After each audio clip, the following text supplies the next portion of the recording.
Heena Goswami. I'm Editorial Consultant with IGPP, New Delhi. I would like to tell the audience a little about you. Professor Roland Czada is Chair in Government and Public Policy at University of Osnabruck, Germany. Professor Czada has taught and published on political systems and interest intermediation, policy analysis, governance, and administration, comparative political economy, and German politics. He has held academic positions at the Free University Berlin, the University of Constance, the Max Planck Institute for the Study of Societies in Cologne, the University of Hagen, as well as visiting appointments at the Humboldt University in Berlin, the University of Cape Town, and the University of Tokyo. His current work is on the future of the state, new forms of governance, and on welfare state reform policies. Thank you so much for being here, Professor Czada. And I'll get right into the question. Your work has focused on how religion can be used as a tool for conflict resolution. How do you see the rise of fundamentalism across the globe? Yeah, I mean, we must, I must a bit go into this, into the question what fundamentalism means. I mean, across all religions, cultures, and philosophies, you will find principles that recur again. In terms of ethical principles, certain virtues apply worldwide, and all religions and people in principle agree to them. This is among the findings of the Global Ethics Project, which was hosted by the University of Tübingen here in Germany. According to it, we can safely say that all religions share a common ground.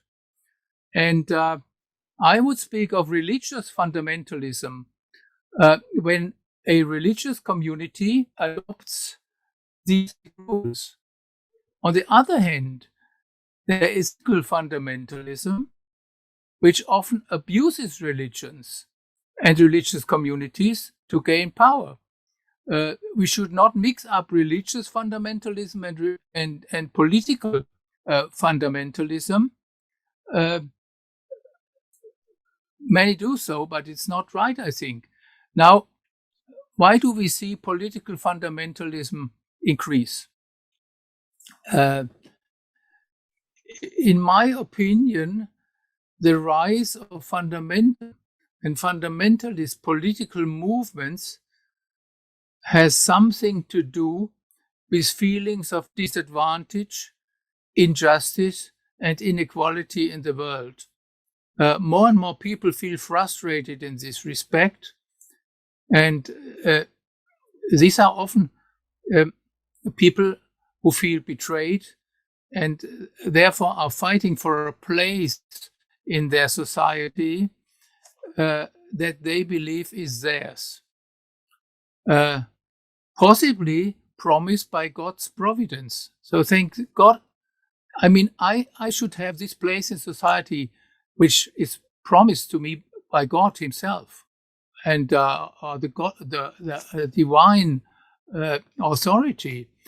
And now people think have such thoughts, and these are this is how God and religion comes into play and mix up with politics. A democratic state that recognizes the fundamental right of religious freedom. I mean, it's part of democracy and the rule of law. Such a democratic state can do nothing against such kinds of fundamentalism. And there are what the government can do is to strengthen the peaceful believers. And I think there are many of them. And this is shown in the book Religions and World Peace, which I co-edited some years ago. So it's an appeal and demand. It demands government to governments to address the peaceful believers and to ask them to contribute to peace. Unfortunately, many politicians tend to do the opposite. They use religions to sow hatred. And hatred is then a political instrument in the struggle to maintain and gain political power. So we should not mix up political fundamentalism and religious fundamentalism. So but we are talking, I mean, in your question, I think you are talking about the rise of political fundamentalism using religions and religious communities to fuel their political struggle. To talk about democracy and European society, most of which have democratic setups, their political commenters have said that European societies are moving towards what they call as the illiberal democracy, which is a smoke screen that conceals the shift towards majority authoritarianism. And that may be a part of, democratic evolution itself. But does it mean, is it the end of multiculturalism and liberal values in Europe? Yeah, I mean, multiculturalism is a very controversial concept, at least here in Europe and in Germany. In the European discourse, multiculturalism is highly controversial. Even former German Chancellor Angela Merkel said multiculturalism has failed here in Germany. And to understand this statement, one needs to know what is meant by multiculturalism. Just as multidisciplinarity means the coexistence of different academic disciplines, multiculturalism means the diversity of coexisting ways of life. So it's and this, I mean, can contribute to split societies instead of integrating them. So to split societies cannot be the goal. The goal is integration, intercultural encounter, or even the transcultural abolition of boundaries between cultures and way of lives. So just to illustrate, it's like we have multidisciplinarity, interdisciplinarity, and transdisciplinarity. So the real goal is interdisciplinarity and transdisciplinarity, or interculturalism or transculturalism. So whereas multiculturalism is the lower stage, I mean, it's just to live in parallel societies. Just as in universities, different disciplines coexist side by side. But the real discourse between disciplines we call interdisciplinarity, not multidisciplinarity. So the goal is integration, intercultural encounter, and but this does not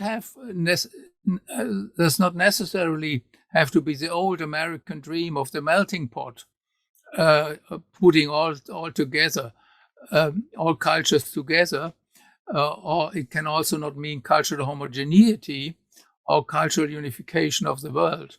Rather, instead of the melting pot metaphor, we use the metaphor of the salad bowl, as you may have heard about. The salad bowl metaphor is used today to denote a world in which world views and cultures meet like the ingredients in a rich and tasty salad dish, but not in a melting pot, just putting all together. As to the authoritarianism, indeed, there are authoritarian groupings in Europe, absolutely right, some of which have grown out of misguided policies of multiculturalism, I'm afraid to say. We are experiencing a cultural clash in which social values collide. Partly this is a result of post-materialist value change, the rise of new postmodern values and lifestyles, which many still disapprove of. Multiculturalism is an object of conflict and amounts to a clash between liberal and illiberal forces. Objects of conflict are homosexual marriage, denial of bisexuality, emphasis on gender diversity, multiculturalism, and so on. These are objects of the conflict and cause a clash between liberalism and illiberal opinions. However, I think that the old established material distributive conflicts about income and welfare and prosperity will come back and overshadow this cultural conflict because of the war in Ukraine. Europe must prepare itself for a period of declining prosperity, and therefore, I think salient issues of distributive conflict will come back to us. The cultural conflict is something people can afford in times of prosperity, but in times of scarcity and declining prosperity, I think the cultural conflict will retreat, and we will have distributive struggles more again. You bring up Russia-Ukraine conflict, and I would like to ask that these are obviously times when redistributive forces are going to be at work. So this crisis, this conflict of Russia-Ukraine, what possible fallouts can it have for world governance and democratic institutions? This will challenge the prosperity status of European countries. Initially, this war leads to a loss of prosperity, especially in Europe. Presumably, other parts of the world could benefit from this war in terms of prosperity and welfare, including India, I think, and some other emerging markets. They are not inflicted in such a way as Europe is. I mean, you may know we have shortages of energy at the moment. So the government reminds us to save energy every day. I don't think this is the case in India.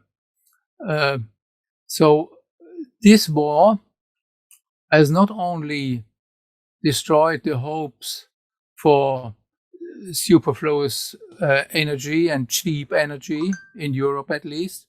This war has destroyed the hope also for a liberal, democratic, capitalist world unity that arose in 1990 with the fall of the Soviet Union. We are facing now a new global division, if not a new Cold War. Democratic world governance seems further away than ever. I mean, in 1990, we all believed in a coming new unity and in a new world order of peace and justice and good governance, but all these dreams have been destroyed with the war and the Russian aggression against Ukraine. In my opinion, only a compromise between the warring parties could show the way out. I mean, incidentally, I'm not the opinion that such a peace agreement will be successful at the moment, and I don't think that it fails only because of Russia. I mean, NATO membership for Ukraine would have moved NATO troops to the Russian border, and for Russia, this is not this is a real problem. Many in the West and in Russia have warned that this could be a reason for war. I mean, almost since decades. But now it happened, and we are trapped. And no one knows or dares to say how to realistically get out of it. I'm really pessimistic. I mean, this is not far from here. I mean, it's a few thousand kilometers. We have almost 1 million refugees from Ukraine here, and so it's a problem for democratic institutions, of course. I think if this lasts on, the illiberal authoritarian groups and forces in Europe will gain support, possibly, because it's a problem. The European Union and the member countries of the European Union support Ukraine with billions of euros, and this also strains the public budgets, and nobody knows how the people will react in common elections. So my forecast would be that the right-wing authoritarian groupings and parties will be strengthened if the war lasts. And this is not good for democracy. And also not good for world governance. I mean, it's a new split, it's a strain, it's a huge problem. I have two related questions, and that is that, as you said that during the 90s, there were hopes for a better world order, there were hopes with UN, and because of the Russia-Ukraine conflict, as well as the inability of United Nations to intervene at critical moments in world politics, otherwise as well. And even during the recent pandemic, the WHO's failure to critically be able to provide information, that seems to have undermined trust in world governance, and that might lead to, as you said, rise in right-wing authoritarianism, not just in Europe, but I feel across the globe. Do you think in such situation, civil society can, evolve itself better to engage and to rebuild that trust where political leaders have failed us? I mean, the United Nations organization is weaker than ever. I mean, this is a common knowledge at the moment, and this is because the world is splitting again, and the idea of a consensual world order now seems to have finally failed, for the moment at least. The key players in the UN Security Council have rarely pulled together, but it often blocked each other. But there used to be UN contributions to conflict resolution. I mean, it's not only there are also success stories in the history of the United Nations. But success has now become less likely when it comes to world governance or world government. The World Health Organization, it's also an international regime, an international body, has also proved to be a toothless tiger in the COVID pandemic. And this was a real global challenge. I mean, we had all this problem with the COVID, but the fact that there was great disagreement within countries and also between countries, it was not consensual. There was a real conflict here in Europe, but maybe also in India, and this shows that one should not expect too much from such global institutions. World government is still a distant dream, I would say. But we need such dreams. We should also have the patience and stamina to fight for them. Politics is the drilling of sick balls, as a German sociologist Max Weber once said. So we shouldn't give up, but also be realistic and admit that at the moment the world government is not what we can expect in the next decades. We can just hope that that hyper-nationalism, so the nationalist egoism, will not overshoot and not get not completely overshadow this idea of global coordination and cooperation.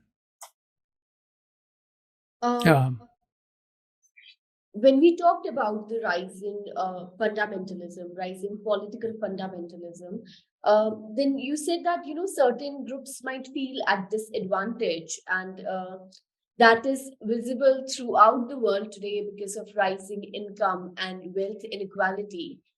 What creative solution is there something that you have in mind where the state can step in to better take care of the disadvantaged group in order to put a stop to rising fundamentalism and to really improve the lives of the people who feel that they are at disadvantage?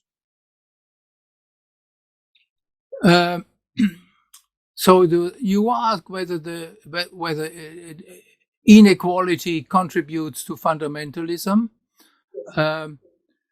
Yeah, I mean, yes. That's what I said. I mean, the people's feel frustrated about what they say is unjust and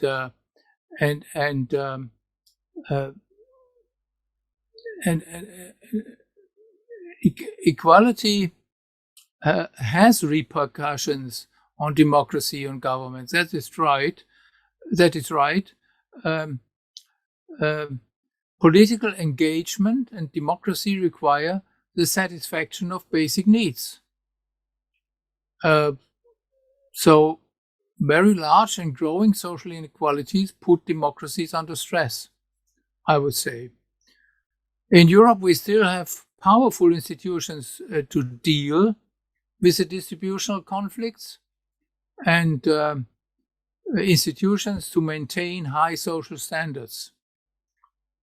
We do not know for sure whether inequality is increasing worldwide, whether this is true in many emerging countries. India and China, for example, I'm not sure, but you know better than I. I mean, in such countries, general living and health conditions have improved in the recent decades. So it's So in India, I think you live you lived in decades of slow embetterment. Correct me if I'm wrong. Whether this will continue, I don't know. I suspect it will. That would also mean that the chances for democracy are improving in these countries. So to